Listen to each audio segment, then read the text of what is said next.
get these eggs that are just from our backyard chickens here in Ontario, and I want to show you all the different colors that you can get just from regular backyard hens, not as a breeder, just as a hobby over time, collecting some of those fertilized eggs, keeping a rooster with you, one rooster, letting the hens hatch some of their eggs, and carefully selecting which new hens you bring into the flock. So I thought this was quite interesting because I collected eggs for a long time here from our little flock of hens, and you can see that, well, we've been breeding these for not selectively breeding, but in a hobby way. We've been letting our hens and roosters breed for about 4 years now. And what I collected for you here is a relative relative proportions of the colors that we're getting now. So I'm going to tell you how we got these colors in the first row, and how you could get these colors in your flock or in your egg basket as well. This row is white.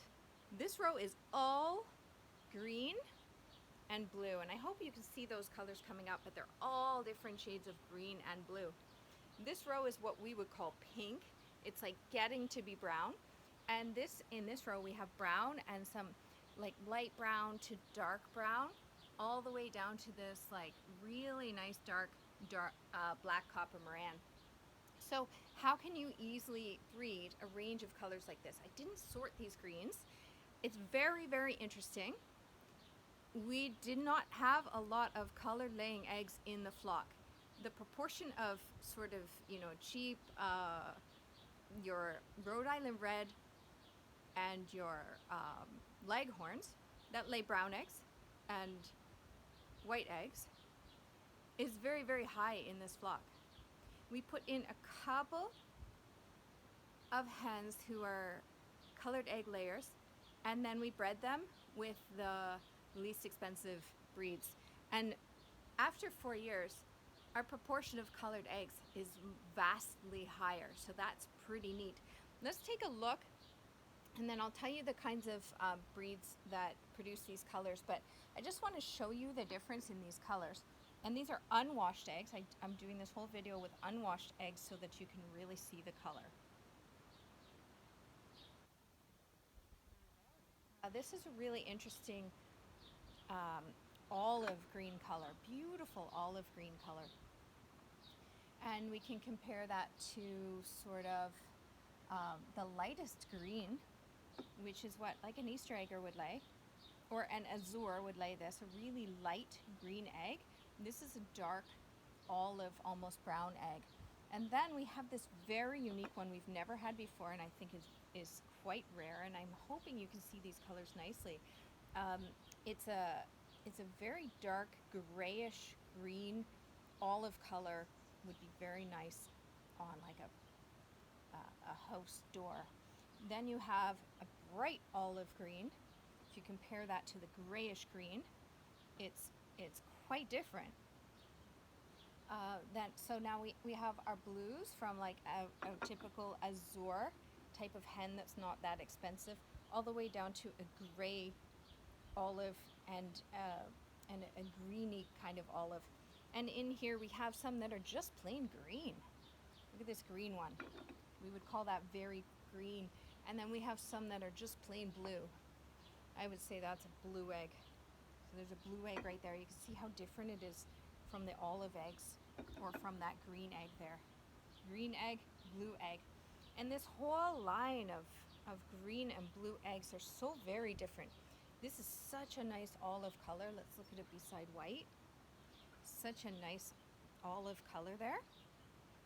And again, I'm showing you these without washing them. Some have condensation because they've come from the fridge. I have not washed them because washing the eggs does change their color a little bit. Look at this one's very big and very light green. So we have light green to dark green. This is a lovely one. This is a gorgeous olive color. This is just plain green. Just plain blue egg. Pretty neat. And again, the highest percentage of colors being laid are actually those green and blue ones. So kind of neat. And there's an assortment of those greens and blues on one plate there for you to compare. White, not much novelty in white, except for when you raise your own chickens for a while. Your kids end up going to their friend's house and like seeing white eggs and saying, wow, it was so special there were white eggs. So white, you know, some people only eat white eggs. White ends up being pretty special around here. And those white, I do recommend having a couple leghorns in your flock. They're not really the most friendly birds. They're a little bit flighty. Their lifespan is a little bit less, but they lay a lot of eggs. They don't go broody, and they just bring that white into your flock if you want to incubate the eggs. And we wouldn't have these beautiful blues and greens if we didn't have these white leghorns into the mix. Now let's look at the browns. So the browns are sort of pinkish brown and brown eggs. A regular layer that you would buy that's like a brown layer would be, I don't know, about like this. Not really though, because this is huge, so these genes came from somewhere else other than a regular brown layer. Maybe an egg sort of like this is your regular brown layer egg. Those are cost-effective birds. They're a dual purpose bird. You can eat them as well when they finish laying. They do not cost a lot, and they're friendly. They're lovely birds, nicer than leghorns. So get some brown layers, get some white leghorns. Now, the expensive birds we have in here that I would never replace is black copper moran. Kids bought all of our chickens except I bought this one. This is a black copper moran bird. You're going to pay a lot of money for a black copper moran or a moran of any kind. So I did bring moran genes into this gene pool mix, which might have an effect on getting some of these nice dark olives, like this gray olive. It's just amazing, never seen it anywhere, and that might be the effect of a moran. So if you want to splurge, this is a beautiful egg. If you want to splurge on some morans for this dark purple color, be careful of what you see on the internet, because the longer you leave these out in UV, the darker they would get. So the people who are trying to sell birds with really, really, really, really dark moran eggs, advertising them, just be careful of whether you believe the photos. These ones have not sat out. They have condensation because they've been in the fridge, but I've had a lot of morans and they don't really come darker than this. Put it in your comments if you disagree though. So we've got some really big eggs in here as well. Now I like these pink ones. Here's a pink. So now let's compare a couple of pinks. There's a pink. This is what a moran would be like. Pink versus moran. And then let's bring a regular brown layer into the mix. And you can see here that the pink is actually very different than the brown, and different than the moran. So in order to get this pink, you really do have to breed some of these colored birds and have some white in your mix. You're not going to get pink like a lot of these ones. I have a lot of pink in here. A lot of customers love the pink eggs. The kids love the pink eggs.